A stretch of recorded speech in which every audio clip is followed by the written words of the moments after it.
Certainly a very big weekend, 285 players across all three tournaments, which is super exciting.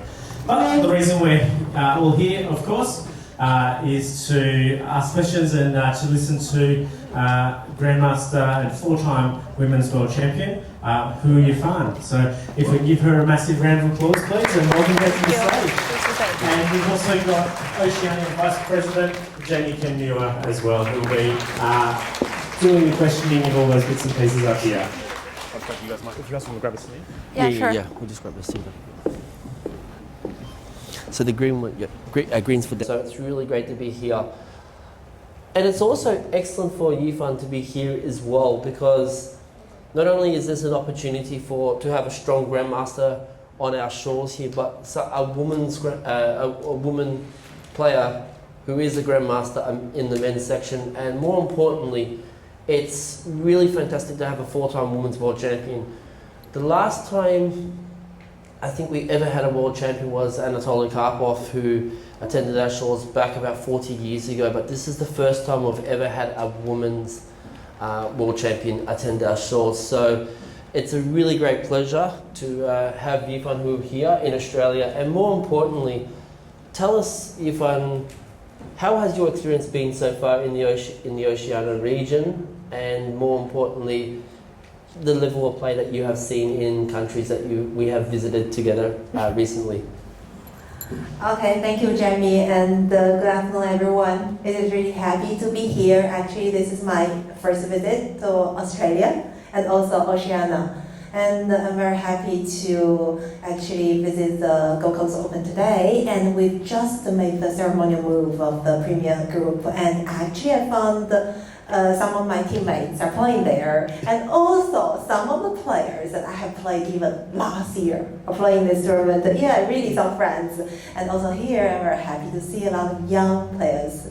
Our, future of chess, our next generation are gathering here. So yeah, I'm very, very happy to meet you all and have this Q&A session. Okay, so back to your question about Oceania. Yeah, Oceania. Shall we start from this one? Yeah, well, we're here in Gold yeah. Coast. Okay. And the level of play. Yeah, okay, fine. So we've actually visited Solomon's and Vanuatu before we came here.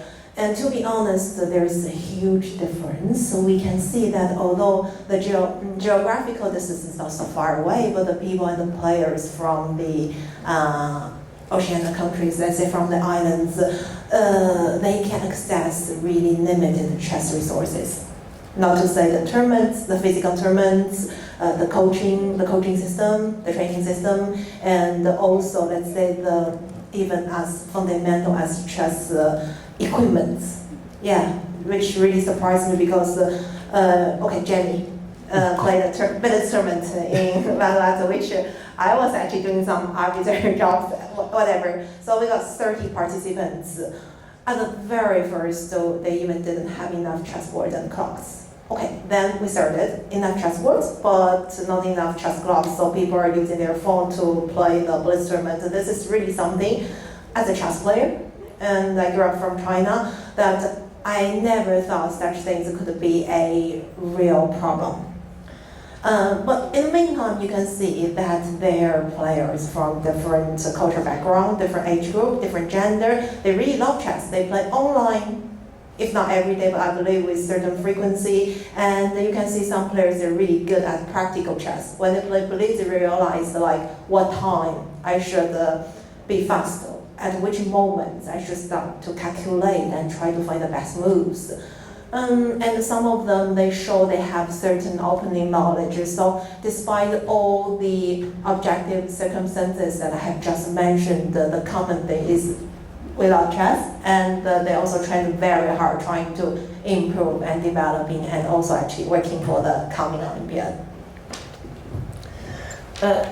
It's interesting how you came with, to come up with these thoughts, because I think it's one of the things that we've really, it's really interesting to see, because cultural differences takes an impact on how people play chess, and more important to get involved in chess.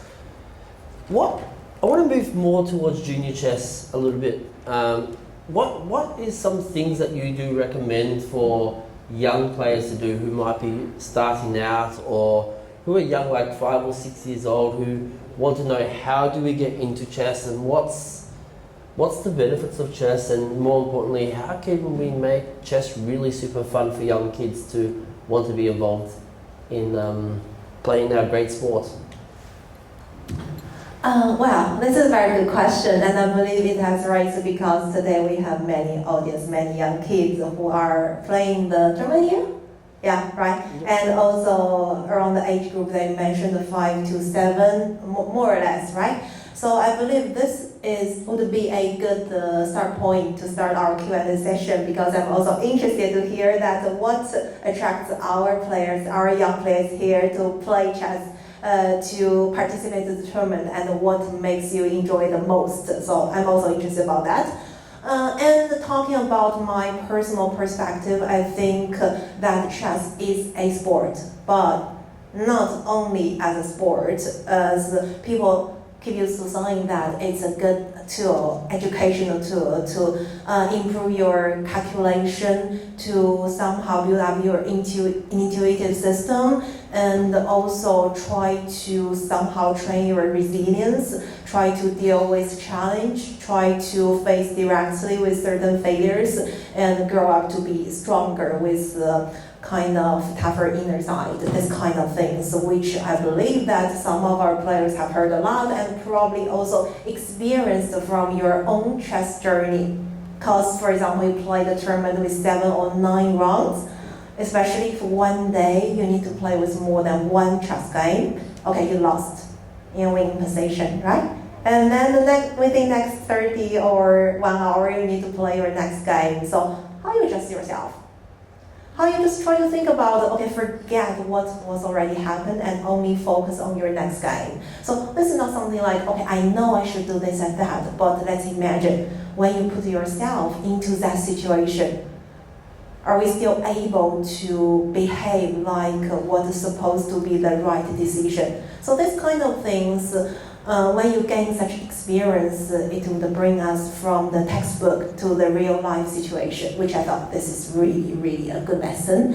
And apart from all this, I think benefiting from our generation, our new technological era, which also brought a lot of interesting and new function and elements on chess.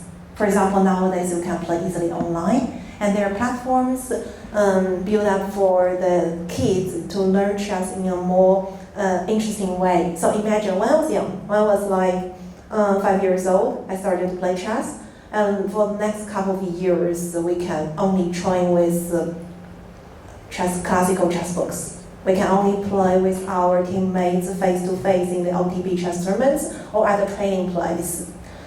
I remember when I was around 6, I got a digital chessboard. If not mistaken, it was named by Kasparov digital chessboard, right? So basically you made a chess move, and then the digital chessboard is gonna show, okay, this is my move, and highlighting in red, and then you manually move the pieces, and then you make another move, and at that time you will also somehow consider this is a kind of intelligence for chess. But imagine only after very, very few decades. And now we can easily play online with friends, and even with chess cartoons, all this kind of interesting chess robots. So a lot of things have developed, and people can enjoy and learn from different methods, different platforms. And the piece of advice, I know that we can access so many useful resources, but we need to try to identify which are important, which are useful for our chess improvements.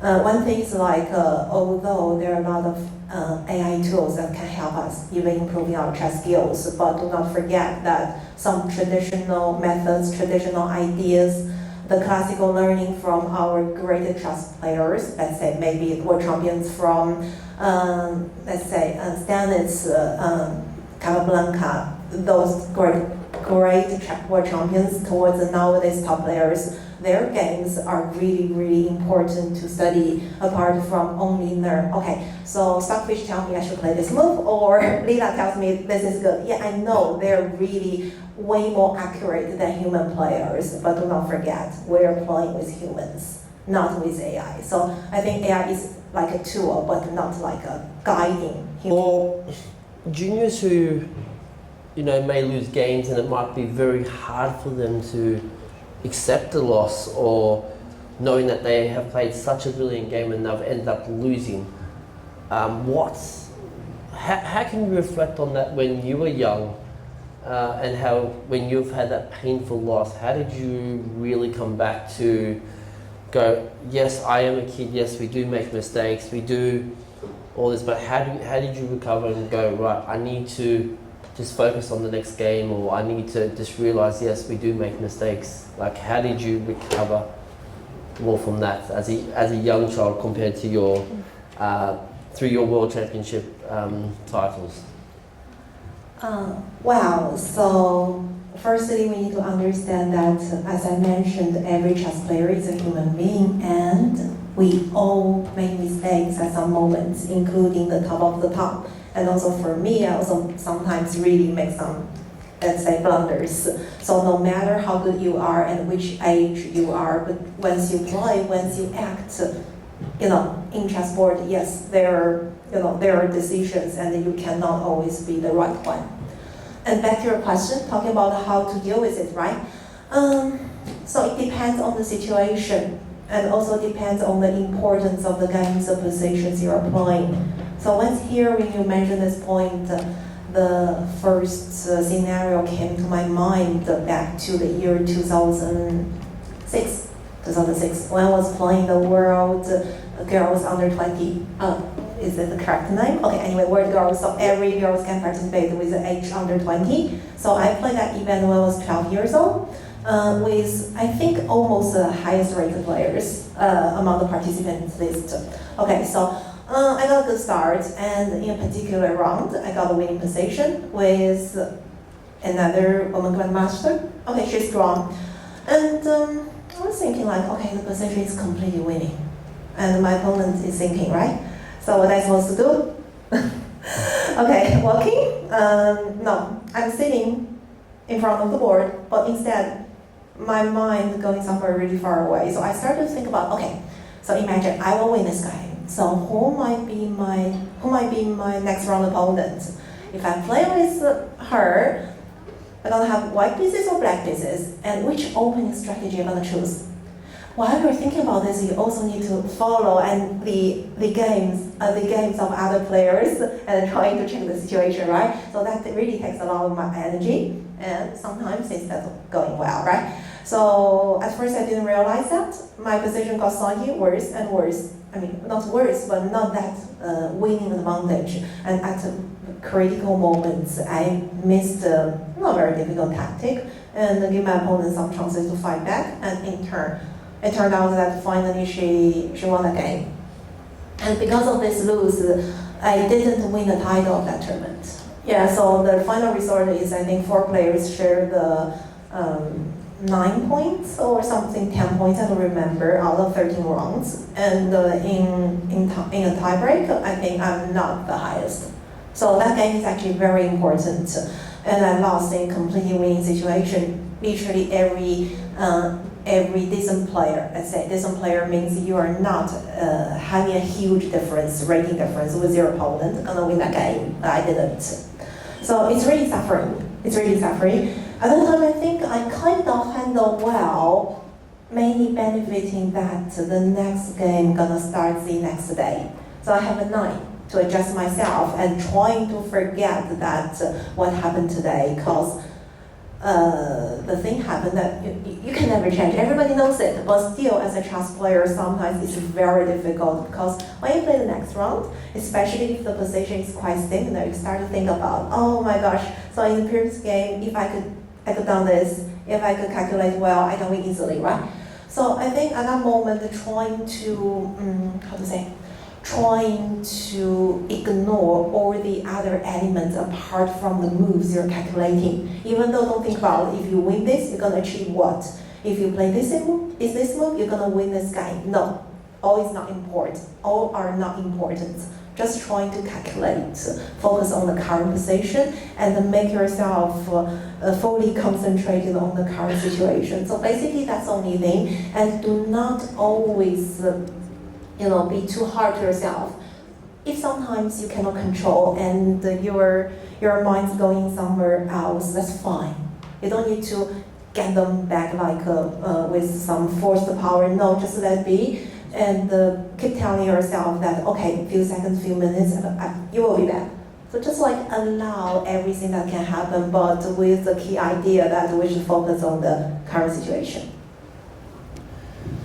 I think that's really important advice, and I'll ask one more question before we open up to participants to ask questions to our visiting Grandmaster.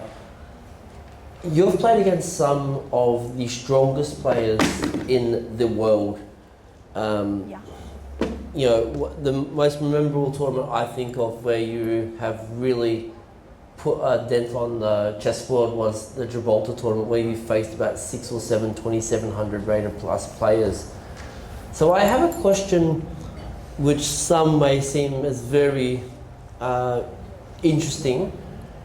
Now, apart from yourself and Judith Polgar, who are really renowned as the 2 best female players ever in the history of chess, what advice would you be able to give to girls out there where they sometimes feel that they may be scared to play against boys because they feel that boys are stronger?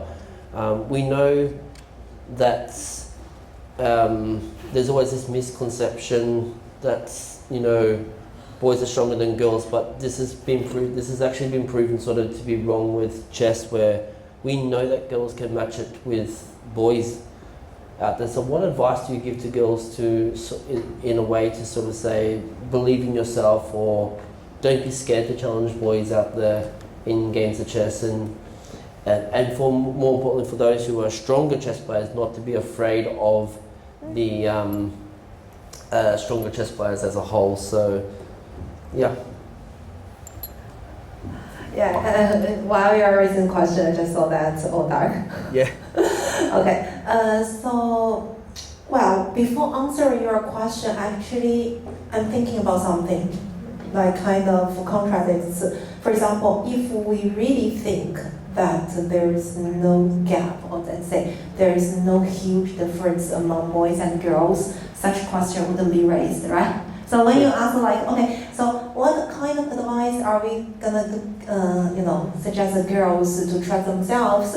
When you say such thing, that means already people are thinking, why we should try to behave more brave, or try to behave more confident in case to compete with the guys if the phenomenon is just not existing. So I think I will try methods, traditional ideas, the classical learning from our great chess players, let's say maybe world champions from, Stanitz, Capablanca, those great world champions towards the nowadays top players. Their games are really, really important to study apart from only learn. Okay, so Stockfish tells me I should play this move, or Lila tells me this is good. Yeah, I know they're really way more accurate than human players, but do not forget, we're playing with humans, not with AI. So I think AI is like a tool, but not like a guiding humans what to do.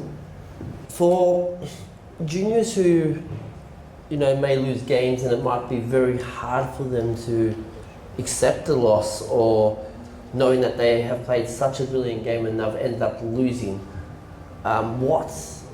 How can you reflect on that when you were young, and how, when you've had that painful loss, how did you really come back to go, yes, I am a kid, yes, we do make mistakes, we do all this, but how did you recover and go, right, I need to just focus on the next game, or I need to just realize, yes, we do make mistakes? Like, how did you recover more from that as a young child compared to your through your world championship titles?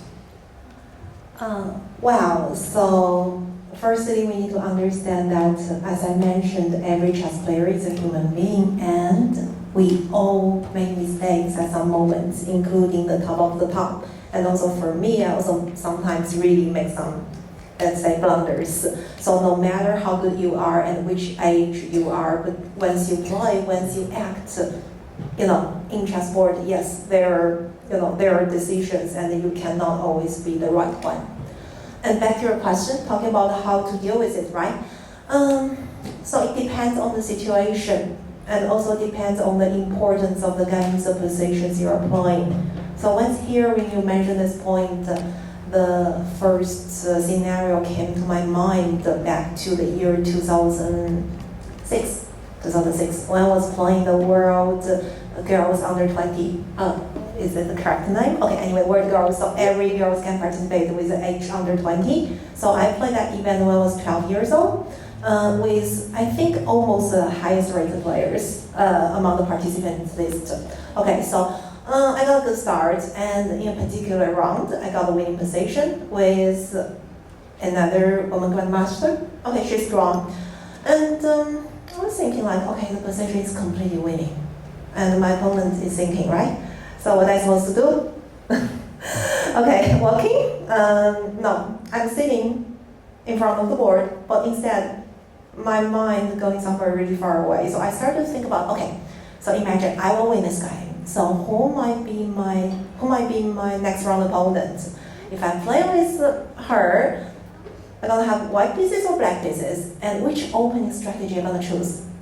While you're thinking about this, you also need to follow and the games of other players and trying to check the situation, right? So that really takes a lot of my energy, and sometimes it's not going well, right? So at first I didn't realize that my position got slightly worse and worse. I mean, not worse, but not that winning advantage. And at critical moments, I missed a not very difficult tactic and give my opponent some chances to fight back, and in turn, it turned out that finally she won the game.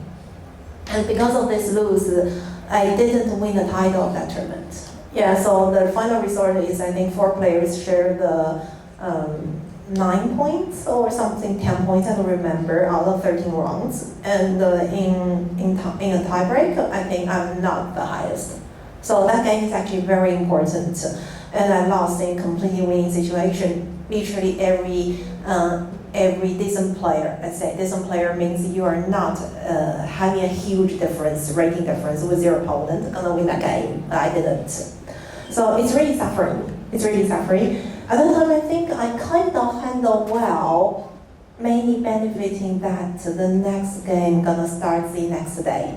So I have a night to adjust myself and trying to forget that what happened today, because the thing happened that you can never change. Everybody knows it, but still, as a chess player, sometimes it's very difficult, because when you play the next round, especially if the position is quite similar, you start to think about, oh my gosh, so in the previous game, if I could done this, if I could calculate well, I can win easily, right?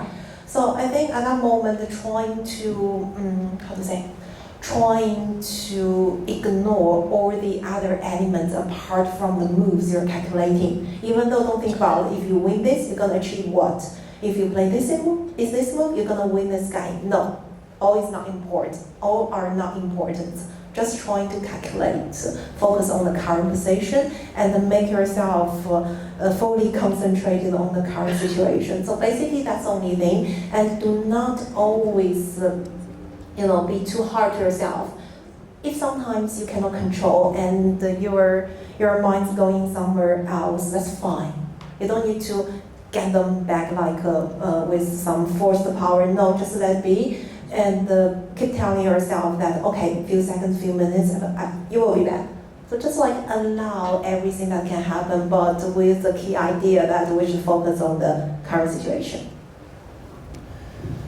I think that's really important advice, and I'll ask one more question before we open up to participants to ask questions to our visiting Grandmaster. You've played against some of the strongest players in the world. Yeah. The most memorable tournament I think of where you have really put a dent on the chessboard was the Gibraltar tournament, where you faced about 6 or 7 2700 rated plus players. So I have a question which some may seem as very interesting. Now, apart from yourself and Judah Polgar, who are really renowned as the two best female players ever in the history of chess, what advice would you be able to give to girls out there where they sometimes feel that they may be scared to play against boys because they feel that boys are stronger? We know that there's always this misconception that, you know, boys are stronger than girls, but this has actually been proven sort of to be wrong with chess, where we know that girls can match it with boys out there. So what advice do you give to girls to, in a way, to sort of say, believe in yourself, or don't be scared to challenge boys out there in games of chess, and for more importantly for those who are stronger chess players, not to be afraid of the stronger chess players as a whole. So, yeah. Yeah, while you are raising the question, I just saw that all dark. Yeah. Okay, so, well, before answering your question, actually, I'm thinking about something like kind of contradicts. For example, if we really think that there is no gap, or let's say there is no huge difference among boys and girls, such question wouldn't be raised, right? So when you ask like, okay, so what kind of advice are we gonna, suggest the girls to trust themselves?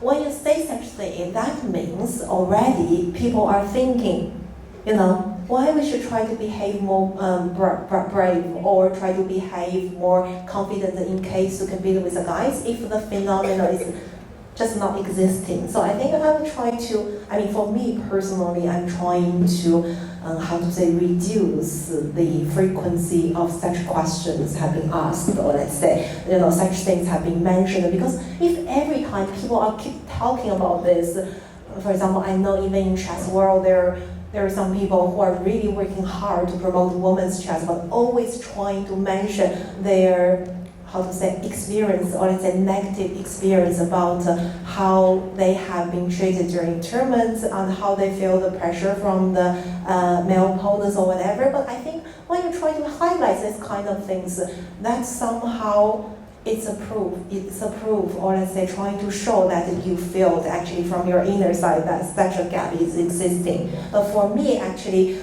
I do admit that nowadays, according to statistics, there's a difference among male and female players according to their performance, but there could be many reasons, let's say, stats-wise, or objective supports that we've got from the government, from the team, from the sponsors, the current tournament opportunities, the bias that we might receive. There are many reasons that could cause this current situation. But instead, I just would like to, see that we more girls never consider about such gender difference, and just join and playing all these open tournaments and try to show your best. I think that's quite important.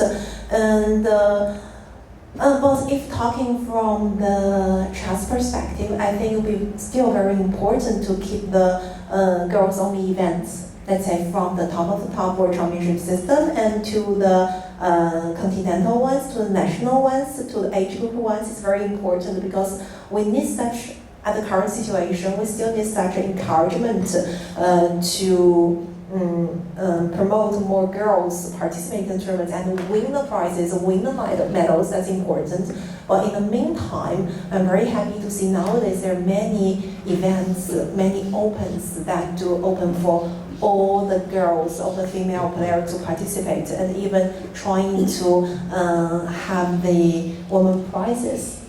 Best woman prizes, even maybe best girls, among juniors, best girl prizes. That's also another important way to encourage more girls to be more active among chess tournaments. So, yeah, and in short, I think just trying not overthinking about some gender difference, and no matter boys or girls, remember we're, firstly we're human beings, but also a chess player, so just enjoy this journey and trying to show your best performance, that's all. All right, we might open up questions. I can't see where our people are for the microphone, but if you wish to ask a question to Hou Yifan. And like in the course of your career, like what deliberate thing that you've done or like what habits do you take like to achieve like your biggest rise in rating or the biggest improvement in skill? So my biggest improvements, that's a good question because firstly I'm trying to think of which period I got like kind of the obvious improvements. I think there may be few stages. Number one, for most of the chess players, one is from a beginner to a decent chess player, right? So that's a huge step. So I believe everyone, if any of you who don't know how to play chess, so if you want to know how to play an entire chess game, that's easy. I believe within few hours, or let's say 1 day, 2 days maximum, you can play. But the difference between you can play a decent chess game, that's completely different. So I think to understand chess contains a lot of different varieties as a calculation strategy is somehow different. And from a decent chess player to reach the professional level, that's another stage maybe. And for my case, I think after being a professional chess player, I was somehow spent quite some years around 2,500.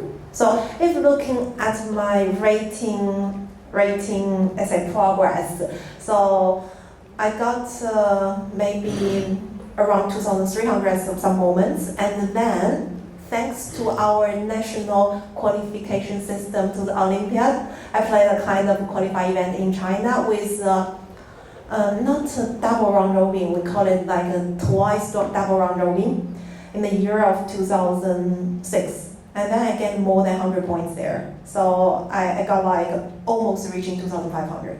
And I stayed there for a few years. But somehow I realized from 2.5 to 2.6 is somehow difficult. Yeah, so I think that's a kind of improvements that we're trying to talk about. And of course, then it's like 2.650, 2.680, that's not easy. And every time when you make some improvements, I believe it's because you understand something new. It could be like chess techniques, or it could be like you realize more about yourself. Maybe not only yourself as a chess player, but also yourself as a human, how you think about things, how you try to approach things from different perspectives. So that's why I always think about that the chess is not only a sport trying to train your skills, but also when you reach certain level, it's basically you think about like how you see yourself, how you develop, let's say, as a human. That makes me like quite interesting. So I don't know if I answered your question, if I go too far, and if you have something particularly interesting to know about chess-wise, yeah, please add, or it's fun. Like, so your advice is basically just play on and play more and more until you find your style and your way to go, or like any specific training and stuff?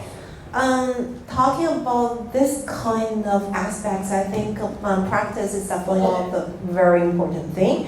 But in the meantime, we should also study or reviewing. This could be basically you learn with your coach, with your seconds, or you try to do the self-study. That's also possible because nowadays there are really so many resources that you could work on, you could try to get to help yourself improve the understanding. But only the practice wouldn't be enough. So basically, if we talk about chess, it's like tactics or strategy, right? Two big parts. So I think the middle game is basically the most important parts, and we should think about how we gonna work on it. Let's say specifically focusing on your individual, specialties, because you might see two players around really same strength, same level, but their playing style is completely different. So we cannot say that who's better or who's stronger, but it's just showing that individuals can approach chess from different perspective, and that also somehow brought me another idea that I think chess is a sport that without a only correct answer. So let's say we don't have the best answer, but we do have the most appropriate one for different players. Yeah, thank you. Who is the hardest person you ever played? Anyone can help me answer this question? Well, just guess. Yes, who? Yes, Magnus, for sure. Yeah, so I played with quite a lot of, let's say, top players, top 10 players. Maybe not all of them are on the card list because you might know that I'm not so active as a chess player for almost a decade. But if let's drag out the list from a couple of years ago or 10, 15 years ago, the top players have almost played all of them. I mean, they're really, really strong, but among the stronger players, I still think Magnus is the strongest opponent that I've ever faced. And if we look at the results-wise, I've never beaten him. Okay, I've got a good chance actually. The game I drew with him in Grand Prix chess. Oh yeah, this is actually an interesting story. I played with him with white pieces. He plays Sicilian. I still remember clearly that I got certain advantage. But then, when you're in a position that you assure that you're in a position without any risk, and you can just slowly giving pressure, trying to win the game, and I got some, not a psychological problem, I wouldn't call it this way, but just my mindset somehow goes wrong. And I'm thinking about, okay, so I'm playing Magnus. Let's try to find a way to simplify the position. If he didn't see the right move, I'm gonna win. If he see it, okay, a forced draw. That's fine, that's fine. No, that's absolutely not fine. I shouldn't go for that. I'm asking myself, if any of the other players, I wouldn't choose this way. I would just slowly pushing and searching for the chances. But because of, suddenly I'm thinking I'm playing with Magnus, okay, so let's try this one. So I drew this game very quickly. So that's basically the only winning chances that I missed while playing with him. Yeah. Other questions? Yep. Can you see the back? Yeah, or this is good. It goes to the back and then. Yeah, they're backwards. Yeah. What other sports do you play other than chess? Oh, I know. Or do you like some other sports? That's one of my favorite sports. Okay, sports. You know why I'm laughing? Because now I'm working in the physical education department in Peking University in China. And most of my colleagues, they are athletes or let's say specialize in one of the traditional sports, but I'm not.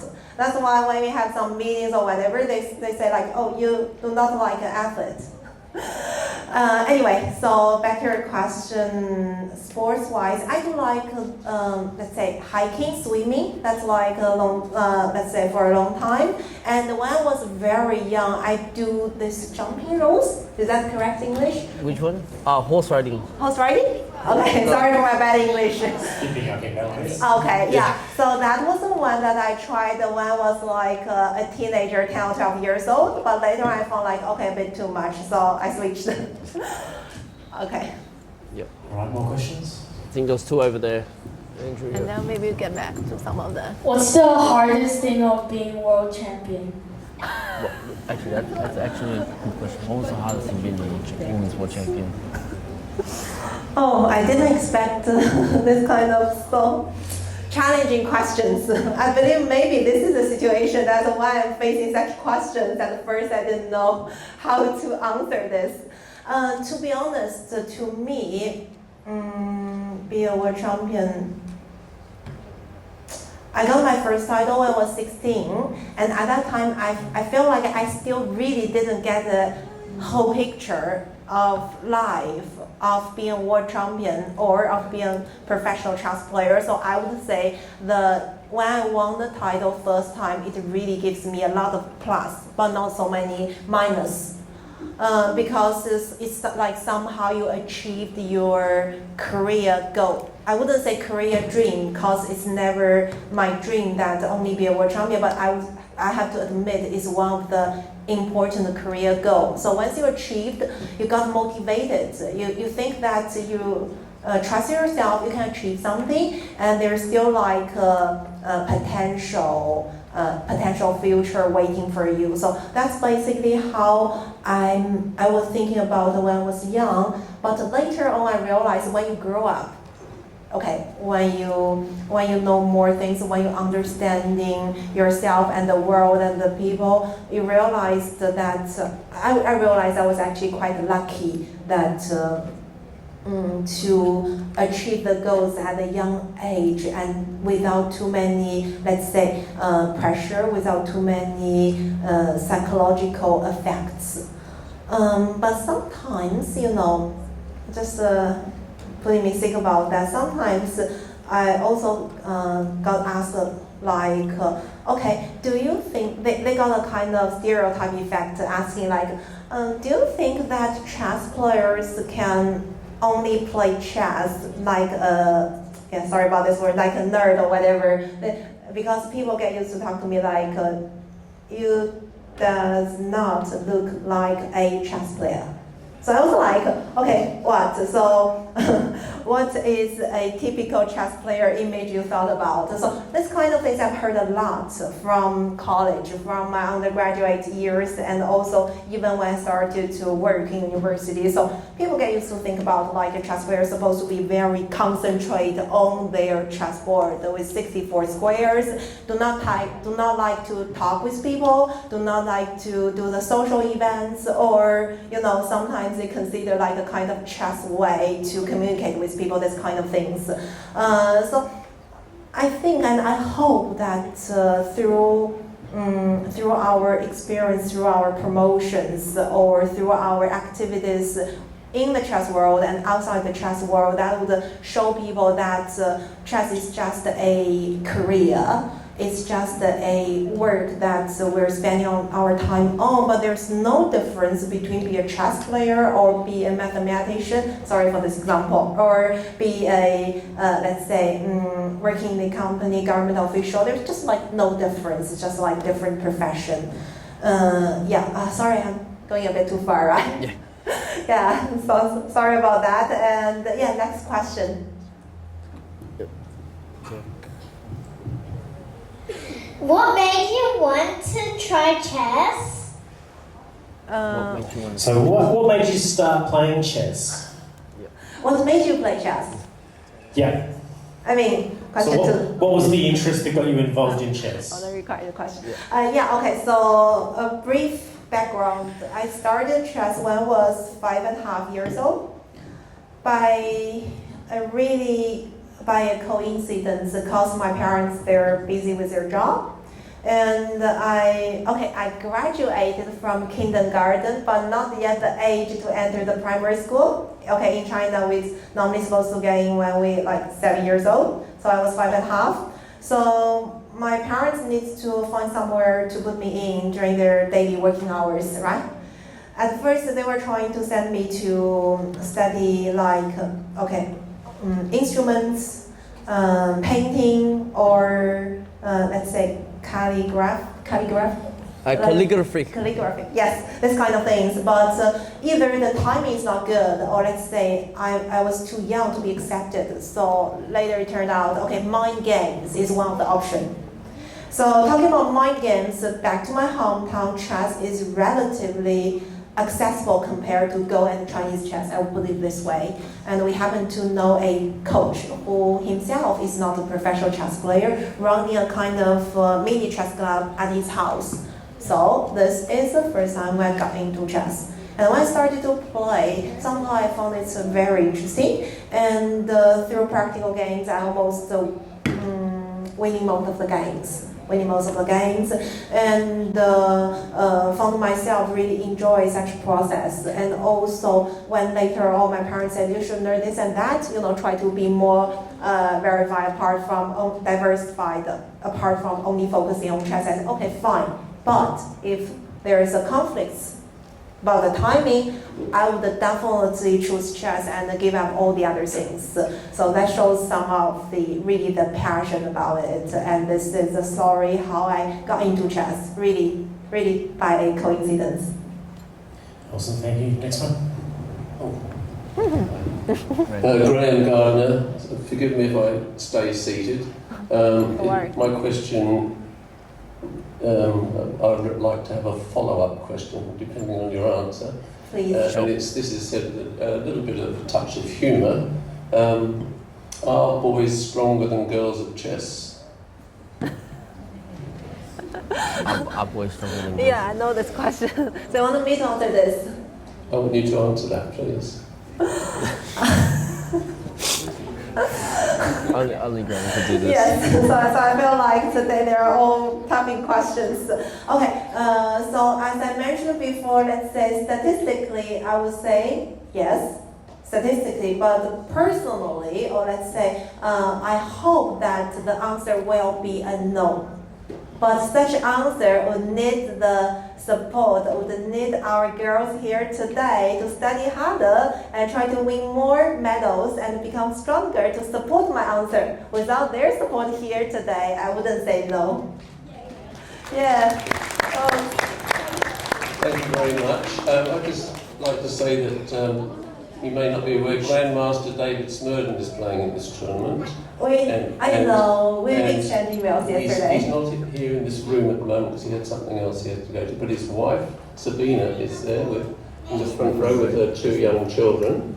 And he, in his research, has done several papers relating to chess and gender.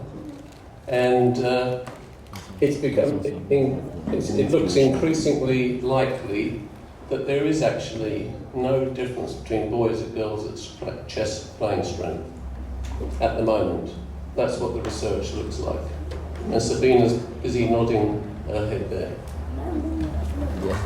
Okay, so really thanks for your information. That would somehow encourage me to study David's latest research, right? And actually we've known each other for quite a long time and also worked together in one of the projects which is also talking about related criteria. But of course, I believe David has done a lot more beyond that, and I'm really excited to hear the empirical evidence supports that there is no difference among the boys and the girls, which I believe it's a very important findings, not only for chess, but maybe could be adapted to the other domains like STEM and other things, which people thought that there shouldn't be difference, but the evidence shows at the moment there are difference.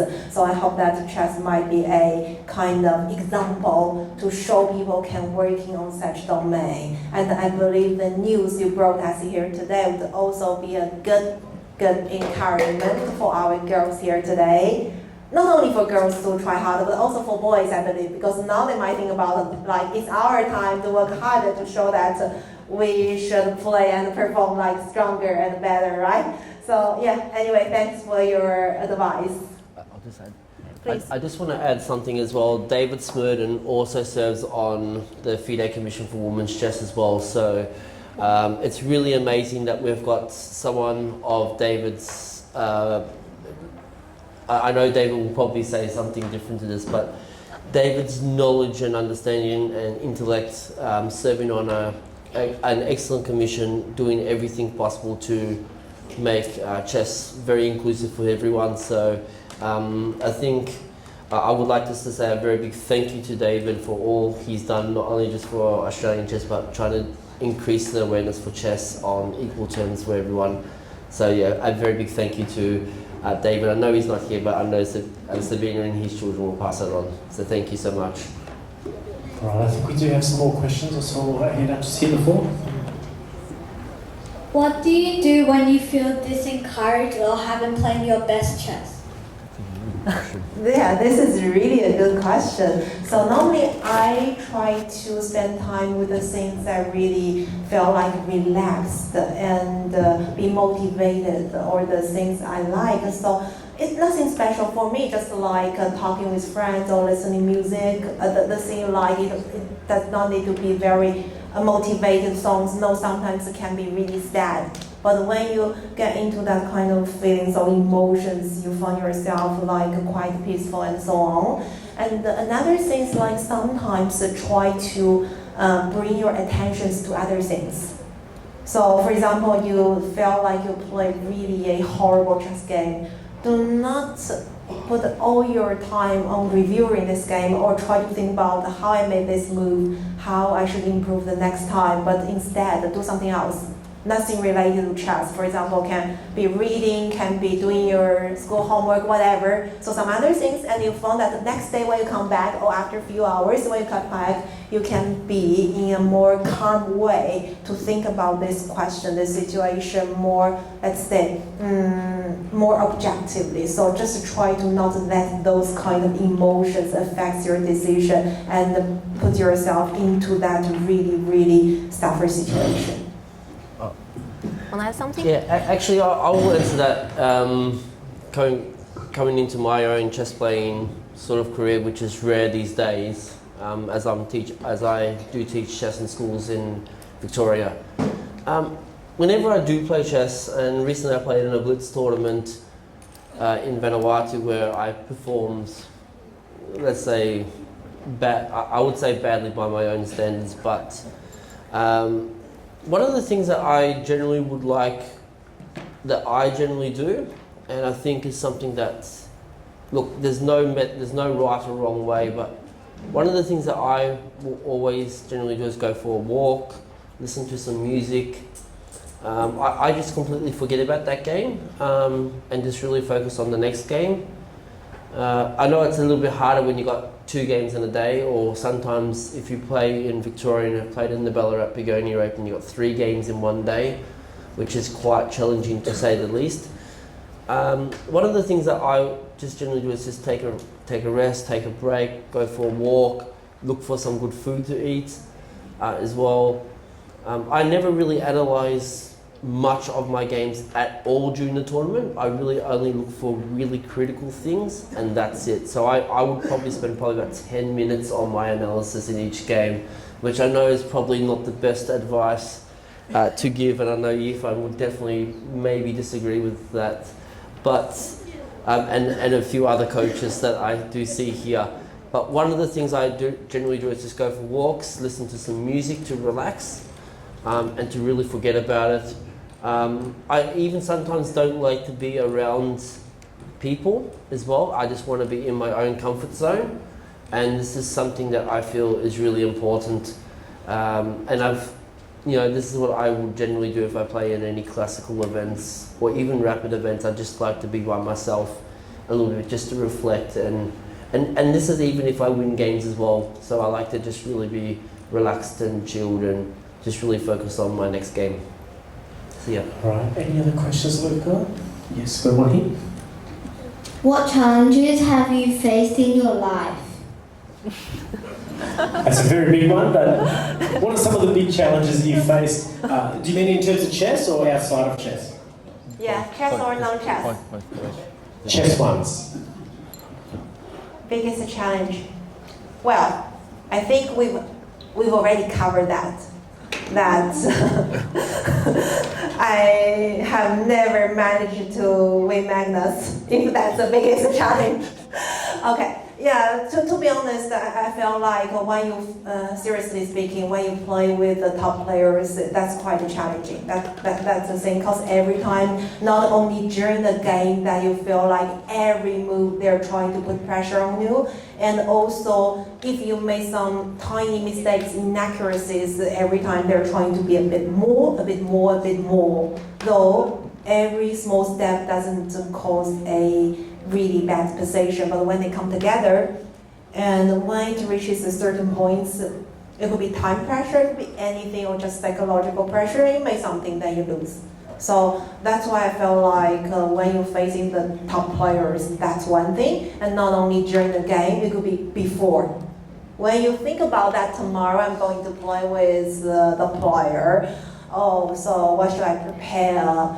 Which openings, right? So what's the strategy? Trying to just play as any other players to try your best to fight for the winning chances? Or today I decided to be quite solid, maybe some, quite simple lines, trying to make a draw, honestly speaking, which I'm not recommending, but might be a practical advice if you wanted to achieve the certain performance. Let's say you win a game, you won the title. You draw the game, you won the title, or you made a draw, gonna achieve a norm. That's different situation, right? So while you're thinking about your strategy, while you're thinking about, again, I'm gonna play another few hours, maybe suffering, and then maybe you score 0. So that's quite challenging. And of course, apart from that, will be different situations, like when you're playing the tournaments. At that moment, you felt like the most important one in my chess career. No need to be the World Championship. When I was young, it could be like our National Youth Championship for my age group. It would be like the qualifying tournaments for Olympia that I could represent in my country. Or just a event that, okay, if I win, I could reach to the certain points. It could be different things. Or let's say today is my birthday, I want to win the game, right? It could be any different reason. But when you're in a must-win situation, that could also be very challenging. But on the other words, sometimes we can take such challenge as a chance to test yourself, to grow. Let's say to improve, to develop your skills, that realize that in those situations, although you are in a must-win situation, but you cannot be perform in an extreme level. You should still try to play the normal moves, and under normal situation, trying to find for the best chances. And those situations can really help yourself grow up as a chess player. Hello, Mr. Hou, nice to see you today. So I have a question. So we know you started playing chess at the age of 5.5. So it's a long journey from then. So I want to know what's your biggest motivation for the chess journey, and also is that love? You really love chess. Do you have any parent pressure? Because we are the junior players' parents, so sometimes we will have some pressures for our kids. So also, is there any moments like you think about give up, especially in the hard times? And if you had that thought, so how did you actually get through that moment, and what made you keep going like this very successful career and a long way? Thank you. Okay, so actually a couple of questions, right? Like step by step, if the answer is yes, then the next one. If the answer is no, then the next one. Okay, I'll start from your first one.